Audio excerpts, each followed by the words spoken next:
kepada seluruh jemaat GBI Raja Wali yang dikasihi oleh Tuhan. Saat ini kita akan masuk di dalam firman Tuhan, dan sebelumnya mari kita bersatu di dalam doa.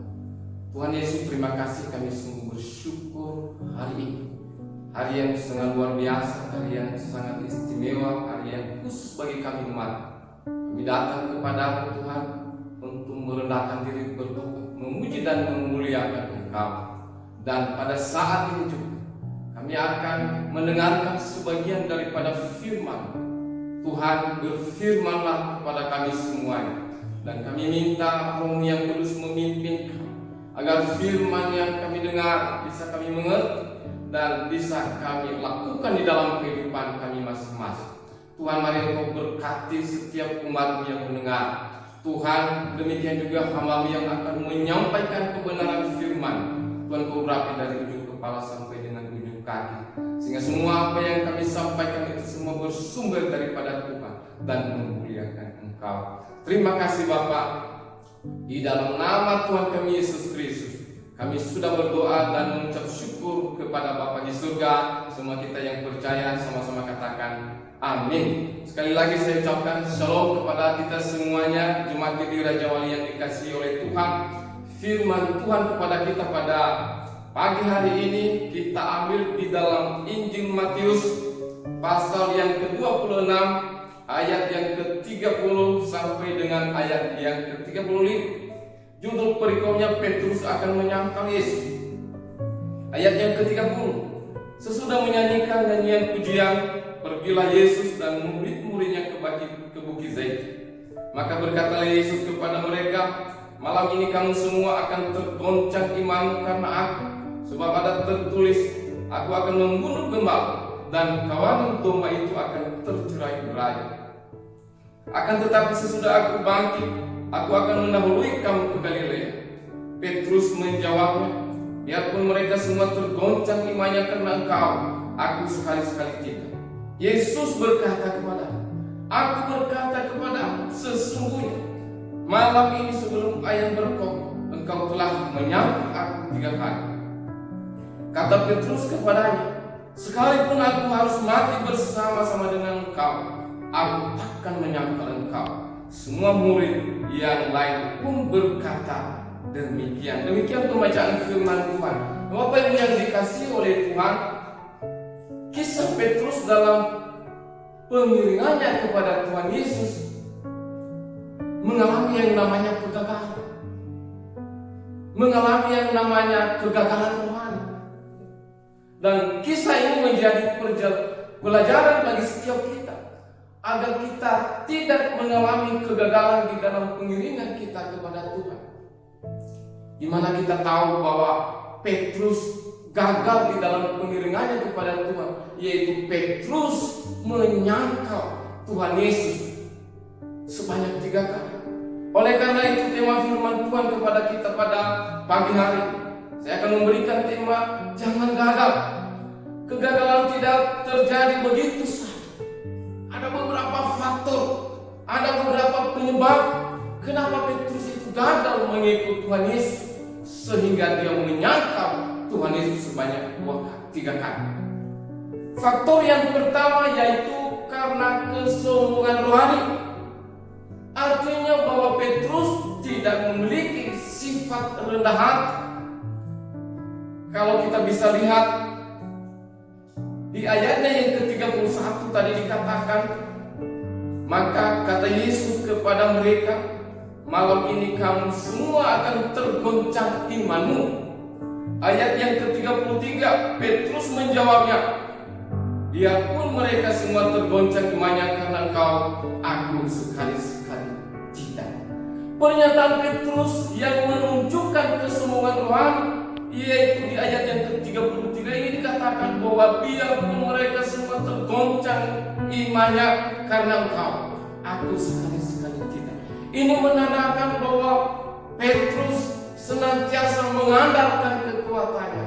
Petrus senantiasa mengandalkan kehebatannya, seperti sok rohani banget, sok suci. Bapak Ibu Saudara yang dikasihi oleh Tuhan, itulah pernyataan Petrus yang menunjukkan kesombongan rohani yang pertama. Dan yang berikut, pernyataan Petrus yang menunjukkan kesombongan rohani, yaitu kalau kita baca di ayat yang ke-34 dikatakan, Yesus berkata kepadanya, "Aku berkata kepadamu, sesungguhnya malam ini sebelum ayam berkokok, engkau telah menyangka aku 3 kali." Ayat yang ke-35, kata Petrus kepada Yesus, "Sekalipun aku harus mati bersama-sama dengan engkau, aku takkan menyangka engkau." Semua murid yang lain pun berkata demikian. Inilah pernyataan Petrus yang menunjukkan kesombongan rohani. Artinya bahwa Petrus selalu menunjukkan kelebihannya, Petrus selalu menunjukkan kehebatannya, selalu meremehkan segala sesuatu, Bapak Ibu Saudara yang dikasihi oleh Tuhan. Dalam Lukas 14 ayat yang ke-11, kalau kita baca di situ dikatakan demikian firman Tuhan, "Sebab barang siapa meninggikan diri, ia akan direndahkan, dan barang siapa merendahkan diri, ia akan ditinggikan." Demikian juga di dalam 1 Petrus pasal yang kelima ayat yang kelima, firman Tuhan berkata, "Allah menentang orang congkak, Allah menentang orang-orang yang sombong, tetapi Allah mengasihi orang-orang yang rendah hati." Oleh sebab itu, bagaimana kita menghadapi persoalan hidup saat ini, kita harus memiliki sifat rendah hati. Rendah hati artinya menyadari atas keterbatasan, menyadari atas kekurangan dan kemampuan diri sendiri, atau dengan kata lain, yaitu kemampuan kita untuk menempatkan diri di hadapan Allah dan manusia. Tanpa Tuhan dan kalau bukan Tuhan, kita tidak bisa berbuat apa-apa. Itulah faktor yang pertama, kenapa Petrus gagal mengiring Tuhan, karena kesombongan rohani. Yang kedua, faktor yang kedua kenapa Petrus mengalami yang namanya kegagalan rohani, kita baca di ayat yang ke-38. Demikian firman Tuhan. Lalu katanya kepada mereka, "Hatiku sangat sedih, seperti mau mati rasanya. Tinggallah di sini dan berjaga-jagalah dengan aku." Yang kedua, faktor yang kedua, yaitu Petrus tidak berjaga-jaga. Tuhan mau supaya mereka itu berjaga-jaga 1 jam saja. Tapi apa yang terjadi? Kalau kita baca di ayat yang ke-40 dalam pembacaan ini, setelah itu ia kembali kepada mereka, Yesus kembali kepada murid-muridnya itu, dan mendapatkan mereka sedang tertidur. Oleh karena itu, kegagalan terjadi karena kita tidak melakukan apa yang Tuhan minta. Kegagalan terjadi karena kita tidak melakukan apa yang Tuhan mau di dalam kehidupan kita, tetapi kita melakukan apa yang menurut kita itu baik. Kalau kita baca di dalam Efesus pasal yang ke-6, dikatakan di situ bahwa musuh kita itu bukan darah dan daging, lawan kita itu bukan darah dan daging, tetapi pemerintah-pemerintah, penguasa-penguasa, penghulu-penghulu dunia yang gelap, dan roh-roh jahat itu. Lawan kita, Bapak Ibu Saudara yang dikasihi oleh Tuhan. Dalam 1 Petrus pasal yang ke-5 ayat yang ke-8 sampai ayat yang ke-9 dikatakan di situ. Ayat yang ke-8, "Sadarlah dan berjaga-jagalah, lawanmu si iblis berjalan keliling sama seperti singa yang mengaum-ngaum dan mencari orang yang dapat ditelannya." Artinya bahwa iblis itu tinggal diam, dia terus bekerja, dia terus mencari orang yang mau ditelannya sesuai dengan firman Tuhan, Bapak Ibu Saudara yang dikasihi oleh Tuhan. Oleh sebab itu kita harus senantiasa berjaga-jaga di dalam kehidupan ini. Ayat yang ke-9 dikatakan bagaimana kita melawan yang namanya si iblis itu. Ayat yang ke-9 dikatakan situ, lawanlah dia dengan iman. Ya, iman yang bagaimana? Iman yang teguh, iman yang kokoh, iman yang kuat, iman yang tanpa ragu kepada Tuhan, iman yang tanpa takut, jangan khawatir, jangan bimbang di dalam menghadapi persoalan hidup ini. Artinya bahwa kalau kita hidup di dalam iman yang teguh kepada Tuhan, maka kita bisa mengalahkan yang namanya musuh kita, apa yang menjadi persoalan kita. Artinya bahwa orang yang beriman adalah orang yang tidak terkalahkan. Orang yang beriman adalah orang yang percaya kepada Tuhan dan percaya atas kuasa Tuhan. Orang yang beriman adalah orang yang menaruh harapan kepada Tuhan. Orang yang beriman selalu membangun hubungan dengan Tuhan. Dengan apa? Dengan persekutuan. Dengan apa? Dengan doa. Dengan apa? Dengan pujian dan penyembahan kepada Tuhan. Dengan apa? Kita harus merenungkan firman Tuhan itu siang dan malam. Hari-hari ini tantangan, persoalan, kesukaran yang kita hadapi, jangan pernah kita takut. Kalau kita hidup dalam iman, kita percaya bahwa Tuhan senantiasa menolong kita, Tuhan senantiasa menyertai kita. Itulah faktor yang kedua. Kenapa Petrus mengalami yang namanya kegagalan rohani dalam pengiringannya kepada Tuhan, yaitu karena tidak berjaga-jaga. Yang ketiga, faktor yang ketiga yang terakhir, ayat yang ke-41 dikatakan situ, berjaga-jagalah dan berdoalah supaya kamu jangan jatuh ke dalam pencobaan. Roh memang penurut, tetapi daging lemah. Faktor yang ketiga, kenapa Petrus gagal dalam pengiringannya kepada Tuhan, yaitu tidak berdoa. Apa yang sudah kita baca tadi, Yesus mendapatkan mereka sedang tertidur. Bapak Ibu Saudara yang dikasihi oleh Tuhan, doa itu penting. Doa itu harus kita lakukan, terus menerus kita lakukan setiap hari. Kenapa? Di dalam pembacaan ini tadi di ayat yang ke-41, bahwa kita harus selalu berdoa. Kita harus senantiasa berdoa secara terus menerus. Supaya apa? Supaya tidak jatuh ke dalam pencobaan. Kalau kita baca di dalam Matius pasal yang ke-6, mari kita buka di dalam Matius pasal yang ke-6, ayat yang ke-9.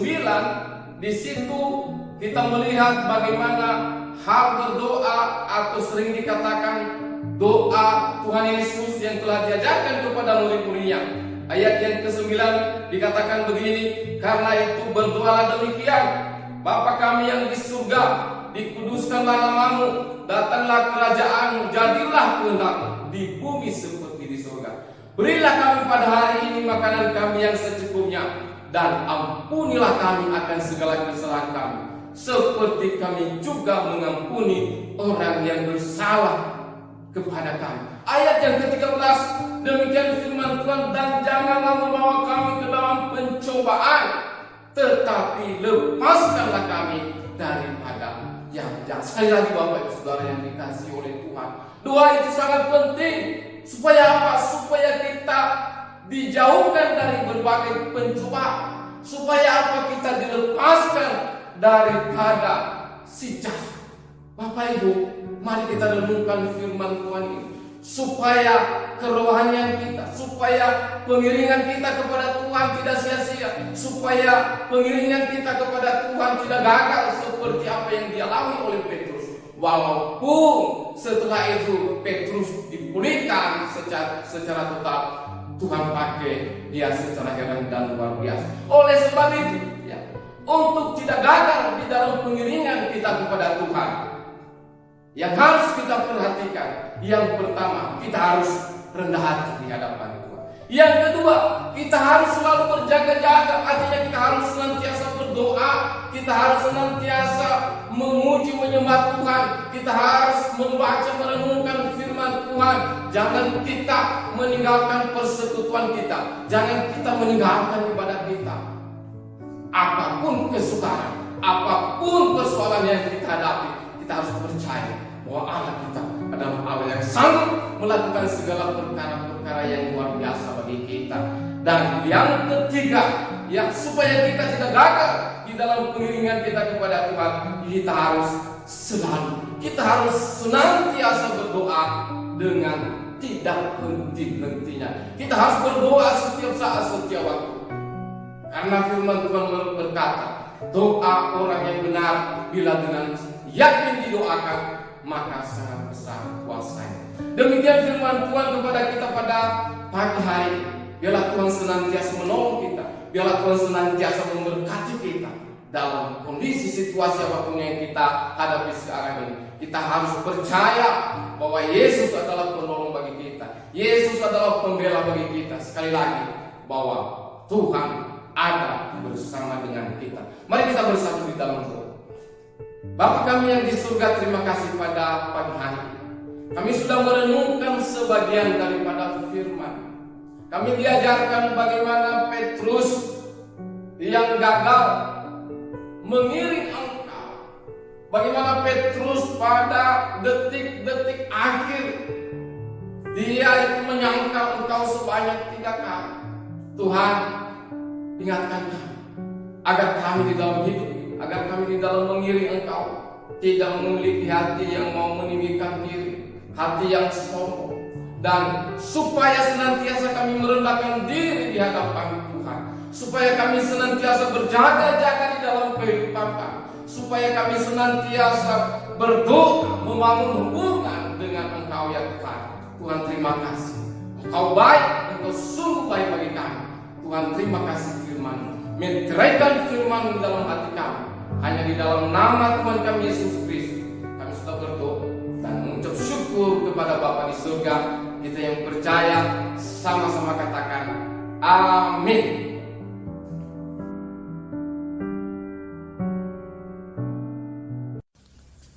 Pengumuman GBI Raja Wali Bandung tanggal 28 Maret 2021.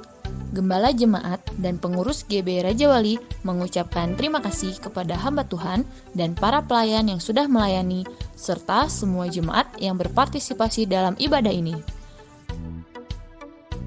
Ibadah Jumat Agung tanggal 2 April 2021 dan ibadah Minggu 4 April masih diadakan secara online. Penayangan firman Tuhan melalui Facebook, Instagram, dan YouTube GBI Raja Wali dapat disaksikan pada jam 10 pagi. Untuk ibadah Jumat Agung, mohon jemaat dapat mempersiapkan minuman berperasa atau air teh dan sepotong roti kecil di rumah masing-masing. Dihimbau bagi jemaat untuk melaksanakan doa puasa bersama setiap hari Rabu. Mari kita sama-sama berpuasa sambil mendoakan gereja, keluarga, bangsa, dan negara. Persembahan umum, diakonia, komisi penghiburan dan perpuluhan dapat ditransfer melalui rekening GBI Raja Wali. Pembayaran janji iman pembangunan dapat disetorkan melalui sekretariat atau rekening BRI Pembangunan GBI Raja Wali. Berikut adalah persembahan periode 21 sampai 27 Maret 2021.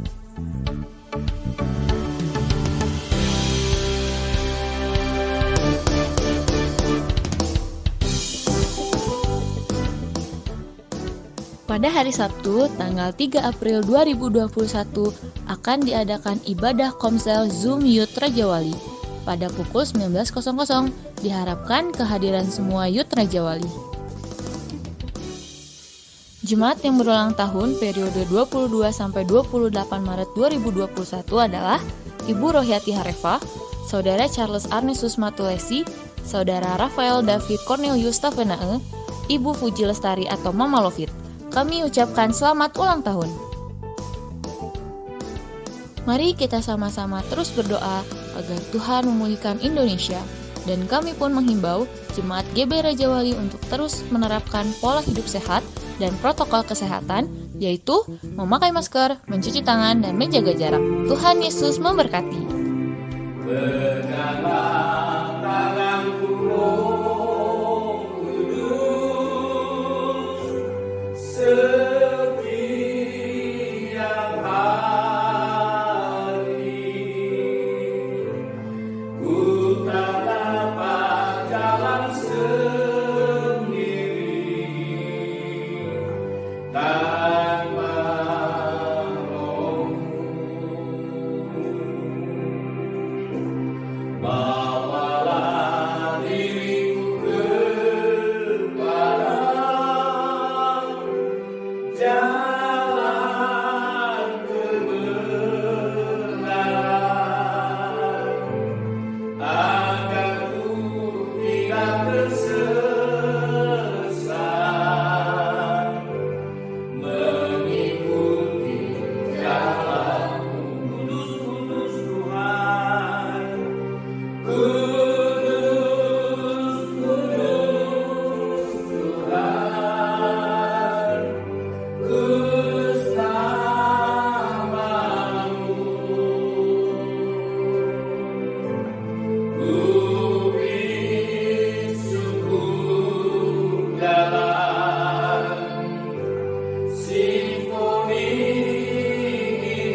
Ajaib, ajaib Tuhan, ajaib nama-Mu. Nama yang dikenal, Yesus nama yang dimenang. Nama yang dikenal, Yesus namanya.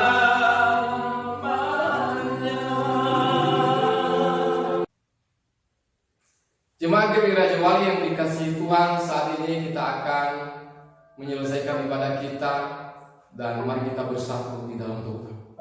Bapa kami yang di surga, Bapa di dalam nama Yesus, Bapa yang kekal, Tuhan dan Juru Selamat kami yang hidup. Kami sungguh bersyukur hari ini kami sudah beribadah kepada-Mu. Kami sudah memuji dan memuliakan Engkau. Semua oleh karena kasih, semua oleh karena anugerah dan berkat-Mu yang sungguh luar biasa bagi kami. Dan kami bersyukur Tuhan, semua apa yang telah Tuhan berikan bagi kami, terlebih baik firman yang telah kami dengar, kami telah mendapatkan kekuatan yang baru daripada Tuhan. Terima kasih Bapa, kuasa dan mujizat telah kami alami hari ini. Terima kasih, kami bersyukur juga ya Tuhan, buat hamba-Mu yang sudah melayani hari ini. Tuhan, Kau berkati mereka. Tuhan, balaskan setiap jerih payah mereka, baik di dalam pelayanan mereka, baik di dalam rumah tangga mereka, baik di dalam pekerjaan, dalam usaha, bahkan juga di dalam segala apa yang mereka lakukan. Tuhan, buat berhasil. Terima kasih Bapak. Saat ini juga kami berdoa bagi seluruh jemaat GBI Raja Wali dimanapun umat berada saat ini. Mari Tuhan, Engkau tolong, Engkau berkati Tuhan. Dan terlebih kami berdoa bagi umat-Mu yang saat ini sedang terbaring karena sakit. Dan kami percaya bahwa Allah kami adalah Allah penyembuh. Allah kami adalah Allah yang luar biasa. Allah kami adalah Allah yang hebat. 2000 tahun yang lalu mujizat Tuhan telah nyatakan. Dan kami percaya juga bahwa hal itu kami alami, khususnya umat-Mu yang sedang mengalami kelemahan, sakit, penyakit apapun. Saat ini kami lenyapkan, kami hancurkan semua di dalam nama Yesus, sehingga semua jemaat GBI Raja Wali pulih, sehat kembali, kuat kembali oleh karena pertolongan Tuhan. Terima kasih Bapa, Engkau berkati seluruh jemaat, mulai dari orang tua sampai ke anak-anak. Mereka ada di dalam perlindungan ya Tuhan. Terima kasih juga kami serahkan semua kegiatan kami minggu-minggu ini, baik itu doa dan terlebih juga nanti ibadah kami pada hari Jumat, yaitu di mana kami memperingati kematian di atas kayu salib 2000 tahun yang lalu. Untuk itu Bapak persiapkan kami semua. Terlebih juga para hamba-Mu yang melayani Engkau pada hari Jumat yang akan datang. Tuhan, Engkau memberkati. Tuhan, Engkau pakai mereka secara heran dan luar biasa. Demikian juga untuk ibadah kami hari Minggu yang akan datang. Biarlah Tuhan senantiasa menolong dan biarlah Tuhan senantiasa memberkati kami semuanya. Terima kasih Bapak.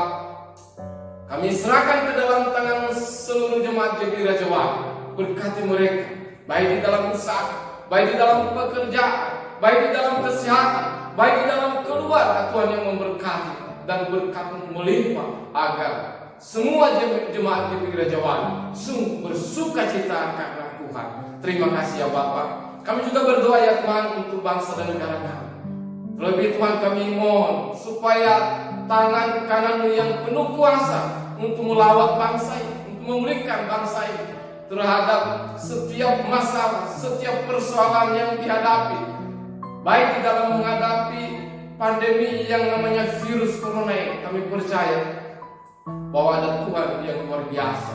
Biarlah Tuhan turun tangan sehingga semua virus yang ada di bumi Indonesia ini dilenyapkan, dihancurkan di dalam nama Yesus. Berkati Tuhan, baik itu dokter, baik itu para perawat. Biarlah Tuhan pakai mereka menjadi saluran berkat bagi setiap orang yang sudah menderita penyakit ini. Pulihkan mereka yang menderita di dalam nama Yesus. Kami juga berdoa Tuhan buat para pemimpin bangsa kami ini. Terlebih Tuhan, kami berdoa buat presiden kami dan wakil presiden, baik itu Joko Widodo dan Maruf Amin. Begitu juga Tuhan para menteri yang ada di dalam kabinet. Kami berdoa juga Tuhan, baik itu gubernur, bupati, wali kota, camat, lurah, RT, RW sekalipun. Mari Tuhan berkati mereka. Biarlah tanamkan roh yang takut akan Engkau, sehingga di dalam setiap mengambil keputusan, setiap mengambil kebijakan, mereka melakukan dengan takut akan Tuhan dan seturut dengan kehendak. Terima kasih Bapak. Kami serahkan hidup kami ke dalam tangan, dan bila juga sebentar lagi kami akan berpisah-pisah, kami akan pulang ke rumah kami masing-masing, dan kami percaya bahwa penyertaan Tuhan, perlindungan-Mu sempurna bagi kami. Terima kasih Bapak. Saudaraku yang terkasih, saat ini mari kita angkat kedua belah tangan kita dengan iman, terima berkat daripada Allah Bapa kita. Tuhan memberkati engkau dan memelihara engkau. Tuhan menyinari engkau dengan wajah dan memberikan engkau kasih karunia. Tuhan menghadapkan wajahnya kepadamu dan memberikan engkau damai sejahtera. Engkau diberkati dalam kesehatan, engkau diberkati di dalam rumah tangga, engkau diberkati keluar masuk, engkau diberkati dalam pelayanan, bahkan segala apa yang kamu kerjakan dibuat Tuhan berhasil. Di dalam nama Tuhan kita Yesus Kristus, semua kita yang percaya sama-sama katakan amin.